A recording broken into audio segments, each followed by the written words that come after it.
యేసు రక్తమే జయం. పరిచర్య. Praise the lord. డిసెంబర్ 22వ తేదీ 2023. ఈరోజు దేవుని వాక్యము. అప్పుడు నీ స్థితి మొదట కొద్దిగా నుండినను తుదను నీవు మహాభివృద్ధి పొందుదువు. యోబు గ్రంథము 8వ అధ్యాయం 7వ వాక్యము. అవును క్రీస్తునందు ప్రియులారా, నీతిమంతులు 7 మార్లు పడినను తిరిగి లేచును. ఆపత్కాలమందు భక్తిహీనులు కూలుదురు. సింహపు పిల్లలు లేమిగలవై ఆకలిగొనును. యెహోవాను ఆశ్రయించు వారికి ఏ మేలు కొదవై ఉండదు అని దేవుని వాక్యం సెలవిస్తుంది.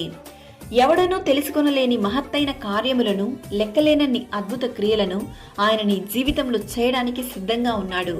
ఈరోజే నిన్ను నీవు దేవునికి సమర్పించు.